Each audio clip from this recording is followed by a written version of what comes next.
Nomenclatura, eu dei o nome de neurose obsessiva ao evento de hoje. Eu vi umas 2 vezes aquele filme da BBC de Londres. Eu fiquei com uma sensação assim muito gostosa de que era um filme eminentemente clínico. E ele foi muito convincente, na minha opinião. A neurose obsessiva. O que é neurose obsessiva? Vamos começar pela parte linguística, pelas nomeações, não em todas nas línguas principais, nem tanto. Temos a Zwangsneurose, a neurose de compulsão. Zwang em alemão quer dizer compulsão. Neurose, então neurose de compulsão. Em língua francesa nós temos a névrose des obsessions. A neurose das obsessões. Temos também uma outra tradução de neurose obsessiva em francês, névrose de contrainte. É a neurose da compulsão. Contrainte tem um sentido de compulsão na língua francesa. E no DSM-5 da psiquiatria, você sabe que o DSM-5 costuma, e o próprio CID, o Código Internacional de Doenças, o capítulo F, que é relativo à psiquiatria, eles colocam os sintomas principais. O DSM-5 é descritivo, não existe causalidade. Eles não falam de nenhuma forma sobre causalidade. Então, o transtorno obsessivo compulsivo é na psiquiatria, porque eles adotaram a conduta de chamar tudo de transtorno e deu a sigla TOC, que está muito popular já no meio da população, né? A população já aceita muito. E temos também então o transtorno obsessivo compulsivo, é o nome dado pela psiquiatria, o TOC, né? E a palavra obsessão vem do latim obsidio, que significa ocupar um lugar. Ocupar um lugar, o lugar obsessivo, né? Então a gente colocou essa parte linguística e etimológica e vamos andando com o nosso trabalho. Psiconeurose de defesa. Freud teoriza a psiconeurose de defesa. Na verdade, Freud trabalhava com ideias incompatíveis com o sujeito, ideias inconscientes, né? E que Lacan chama de os significantes. Então Freud teoriza a psiconeurose da defesa, de defesa. Ele falava em psiconeuroses de defesa, que incluíam tanto as neuroses como também a psicose. Mas nós estamos aqui, eu tirei as psicoses de lado e estou falando da neurose obsessiva como uma psiconeurose de defesa do sujeito, né? Na neurose obsessiva, defesa do sujeito, como um mecanismo de proteção do sujeito, porque o sintoma é, na verdade, o ponto em que o sujeito tem o seu maior equilíbrio entre as coisas do inconsciente, as coisas do pré-consciente e as coisas do consciente. Então é um momento de maior equilíbrio, é o sintoma. Os sintomas, quais são os sintomas da neurose obsessiva? A compulsão, ser compelido a fazer alguma coisa, ou ser compelido a pensar numa coerção muito dura, em que há uma repetição de pensamentos o tempo todo, repetindo os mesmos pensamentos. Eu estou atendendo um neurótico obsessivo compulsivo e a grande queixa dele é que ele repete o mesmo pensamento infinitas vezes, nunca para de pensar a mesma coisa. Às vezes passa para outro tipo de pensamento e continua repetindo aquele pensamento, né? Então a repetição, coerção, e na verdade ele se torna prisioneiro do seu pensamento, e que eu chamei aqui de holocausto da liberdade de pensar. Nós sabemos que Freud, quando cria o inconsciente, ele criou uma política, ele ampliou o espaço político da liberdade. Se nós sujeitos podemos conversar com o nosso inconsciente através de nossos sonhos ou através do psicanalista, nós estamos libertando o nosso grande outro inconsciente. E, portanto, é a política do psicanalista. A política do psicanalista de dar liberdade ao grande outro. O Santom, que é esse termo cunhado por Lacan no Seminário 23, ou o inconsciente do neurótico obsessivo será analisado ao longo dessa apresentação. Ao longo dessa apresentação, sempre recorrendo um pouco ao caso do Homem dos Ratos, de Ernst Lancer, nós vamos recorrer ao caso dele, que foi analisado por Freud. O primeiro, ele foi analisado antes do Homem dos Lobos. Acho que foi, eu tenho quase que plena certeza, ok? A neurose obsessiva e a histeria. Nós sabemos que Freud costumava dizer que o complexo de Édipo era o complexo nuclear da origem das neuroses, o complexo nuclear das neuroses. Então, neurose obsessiva e histeria. Então, a neurose obsessiva e a neurose histérica e a neurose fóbica seriam mais ou menos uma mesma estrutura, cujo sintoma ou cujas raízes inconscientes estariam ligadas nas questões, nas turbulências do complexo de Édipo, onde um complexo de Édipo não andou muito bem, mas ele existiu. Ele não conduziu ao que nós chamamos de Verwerfung, ou a reclusão do nome do pai, ok? Então, voltando, as neuroses acima citadas, que é a neurose obsessiva e a histeria, têm os significantes do abuso sexual. É frequente o abuso sexual. Na primeira teoria de Freud sobre a histeria, ele acreditava que todas as histéricas seriam abusadas sexualmente. Mas depois ele chega à conclusão que são fantasias ou cenas primárias, que é os filhos dormirem com os pais, ou cenas primárias que estavam ligados à causalidade da neurose histérica. Freud, na segunda teoria dele sobre a origem da histeria. Então, as fantasias sexuais da infância e os atropelos do processo do Édipo, né? Como elementos para a formação do sintoma neurótico, seja neurótico histérico, seja neurótico obsessivo, seja neurótico fóbico, né? Vamos dar atenção aqui ao caso do Ernst Lancer. Ernst Lancer, que é o paciente que recebeu na publicação de Freud o cognome de O Homem dos Lobos, ok? E ele foi analisado por Freud no ano de 1907. E o caso foi publicado por Freud e discutido em congressos e em reuniões da Sociedade Psicanalítica de Viena. E ele apresentou em congresso o caso dele, obviamente com algumas mudanças e dando o título de O Homem dos Ratos. Ele fez uma análise de 11 meses com Freud, 6 vezes por semana, e ele realmente saiu curado, deixou os auspícios de Freud e realmente conseguiu ficar curado. Acontecimentos significantes do sintoma de Ernst Lancer. O que aconteceu com o Homem dos Ratos? Vamos chamá-lo de Homem dos Ratos ou Ernst Lancer. Ernst Lancer era o nome dele. Ele era um oficial da reserva do exército, mas ele foi convocado para a guerra em várias situações. Ele sofreu quando ele era garoto, ele tinha 6 anos de idade mais ou menos, do abuso sexual de 2 governantas, na primeira infância dele. Abusos sexuais de 2 governantas. E ele começou a ter pensamentos obsessivos já na infância.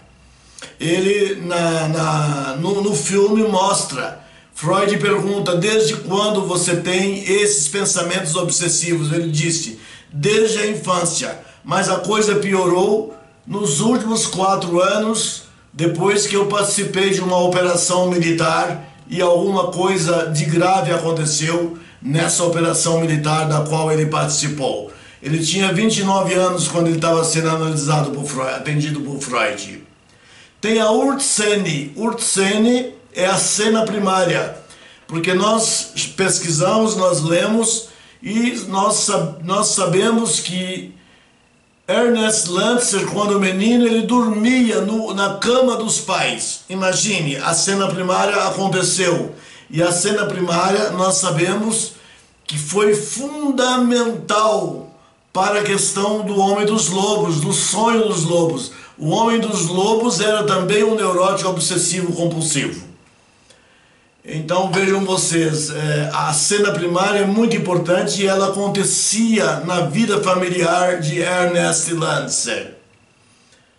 Relatou a Freud que sofria de obsessões desde a primeira infância, repetindo, mas havia piorado nos últimos 4 anos. Fatores desencadeantes da grande crise obsessiva. Por que ele entrou numa grande crise obsessiva? E ele procurou Freud. Freud perguntou: por que o senhor me procurou?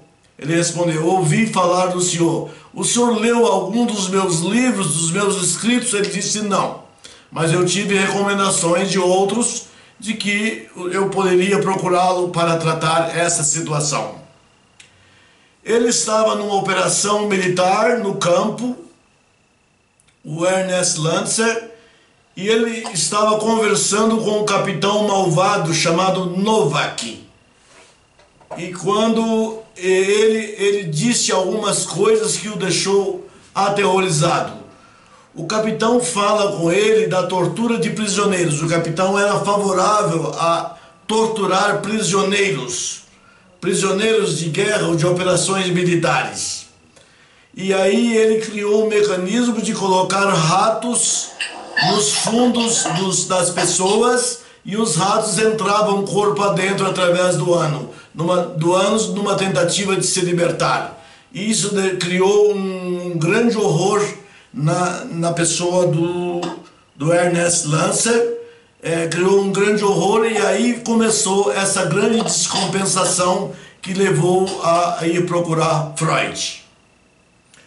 A estrutura da neurose obsessiva.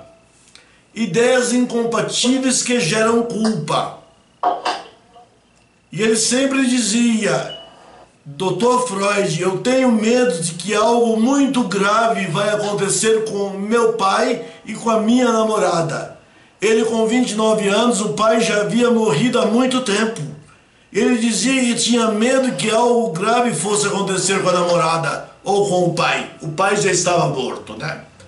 O pai de Ernest Lancer, o Homem dos Ratos, apresentava uma certa tirania. Tem cenas no filme, e é descrito nos relatos de Freud, que ele espancava de alguma forma o seu filho, o pai de Ernest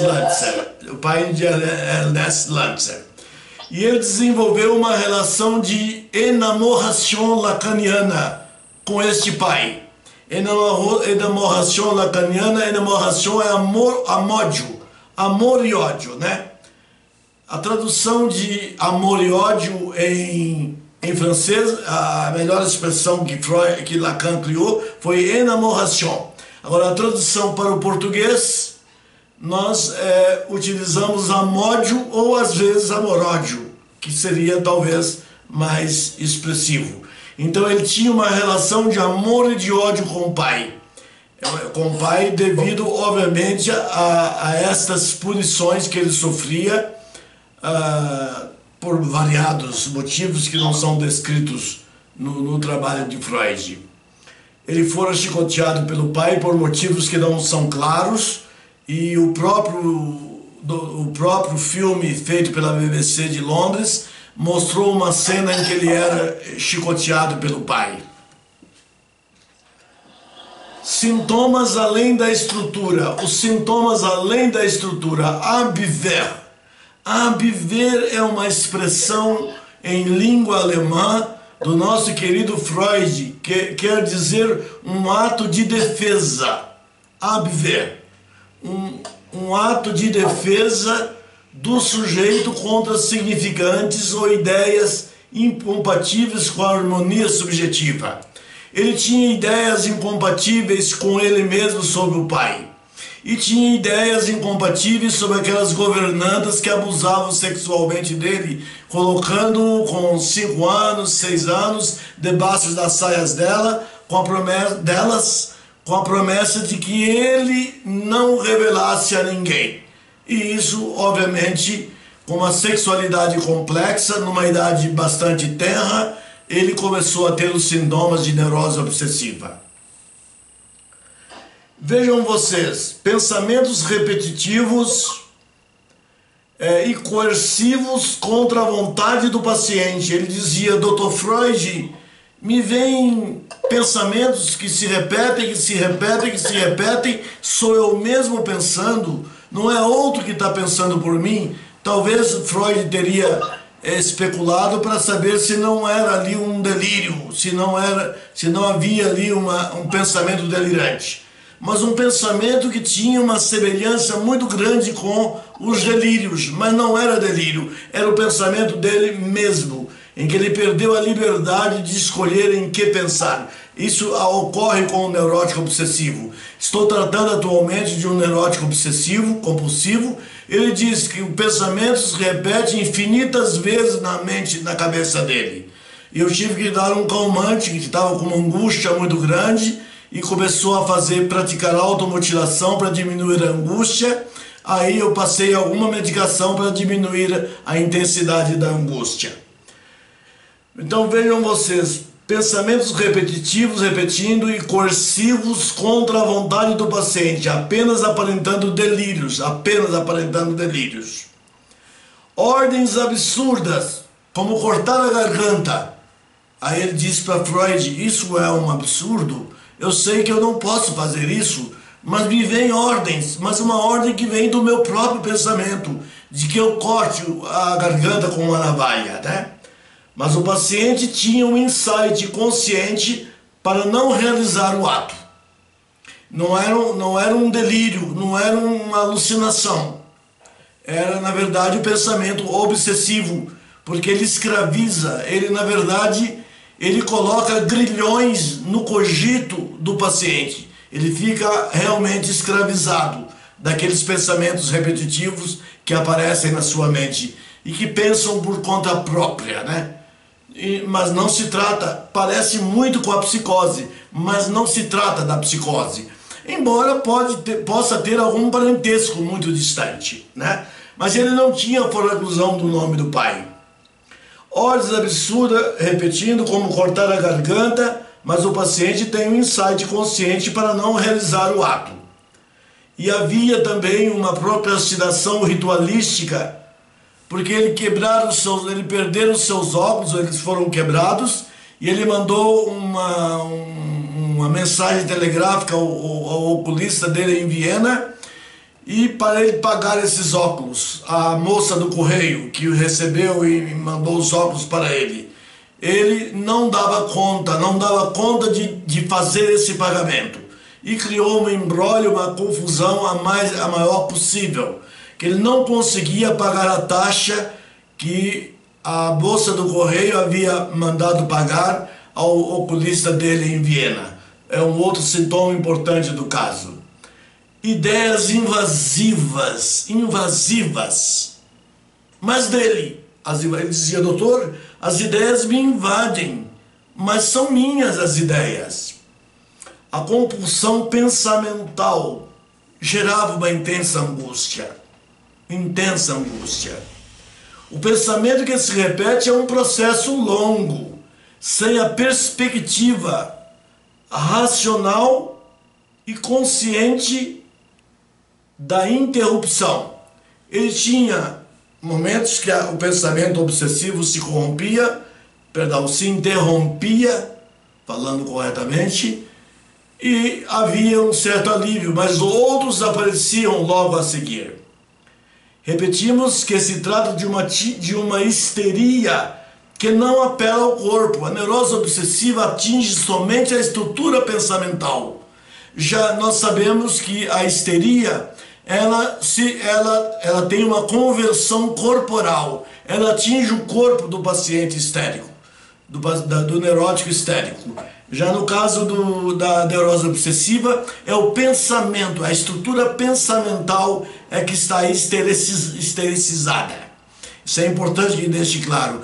Há alguns teóricos da psicanálise que acham que a neurose histérica, a neurose obsessiva e que a neurose fóbica seriam a mesma estrutura, só variando, vamos dizer, a maneira com que os sintomas se apresentam. Do ponto de vista da causalidade, seriam as mesmas coisas. Fantasias sexuais, um Édipo mal conduzido, fantasias sexuais, abusos sexuais na infância, que são os casos menores, ok? Ritos e cerimoniais. Lembremos do Homem dos Lobos, Sergei Pankejev, que foi o outro paciente de Freud que ele publicou como a história de uma neurose infantil, mas era uma neurose obsessiva. Sergei Pankejev, ele costumava, como menino de 5 anos de idade, a beijar 35 santos de uma sala, que estava nas paredes de uma grande casa, numa sala. Era o ritual que ele fazia todos os dias, beijar todos esses santos, né? Os cerimoniais religiosos são citados por Freud da obra O Futuro de uma Ilusão, em que ele fala que a religião seria uma neurose obsessiva, teria pelo menos a estrutura ou a aparência sintomática, não diria sintoma, da neurose obsessiva, em que os religiosos repetem a mesma coisa todo o tempo. Não vou falar muito, para que todo mundo possa comentar. Então, no Futuro de uma Ilusão, ele fala da religião como sendo rituais. Rituais pela culpa, pelo assassinato de Deus. O nome do pai na neurose obsessiva. O nome do pai. Freud teorizou o complexo de Édipo como o nuclear das neuroses. Eu já falei que nas neuroses o problema está no complexo de Édipo. Alguma turbulência, alguma coisa que não funcionou bem no complexo de Édipo, mas não chega a haver foraclusão do nome do pai. O nome do pai na psicose, ele é foracluído, ele é verwerfen, ele é recusado, ele não aparece. E nesse caso nós temos a estrutura psicótica. Mas na neurose obsessiva não há uma recusa do nome do pai. Há uma turbulência do nome do pai. Há uma turbulência do Édipo, né? Já na neurose obsessiva, o nome do pai apresenta um patos, ele tem uma patologia, um patos, que não leva ao processo foraclusivo. Não há uma foraclusão, não há uma recusa do nome do pai na neurose obsessiva, mas há problemas com o pai. Todo neurótico obsessivo tem problemas com o pai. O paciente que eu atendo, ele me disse: doutor, o meu pai nunca falou de sexo comigo, ele tem 20 anos. Teve a primeira relação sexual com 16 anos e disse: meu pai nunca falou de sexo comigo. Eu tive que falar de sexo com a minha mãe. É uma queixa dele em relação à figura do pai. A teoria do pai absoluto. Freud apresenta essa teoria no texto dele, O Homem dos Ratos, né, sobre a neurose obsessiva e o caso clínico que ele apresenta. Ernest Lancer falava sempre ter medo de acontecer algo com o pai, muito grave. O pai estava morto. Contra o pai ou a sua namorada, o pai estava morto. O pai morrera há anos e ele continuava a sofrer de medos e culpas. E ele se masturbava completamente nu na frente do espelho, e depois tinha crises sobre a reação do pai morto. E Freud lançou a teoria do pai absoluto. O pai está morto, ele construiu tudo aquilo referente ao nome do pai, turbulento, e não há como mudar essa estrutura do nome do pai, do nome do pai por conta própria. É necessário que isso se resolva através da psicanálise. E foi o que Freud realmente fez, dissolver esse pai absoluto que estava morto que tinha inscrito uma estrutura no inconsciente de Ernest Latzer.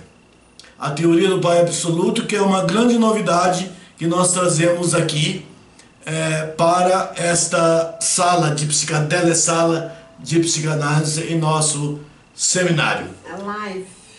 A live, exatamente.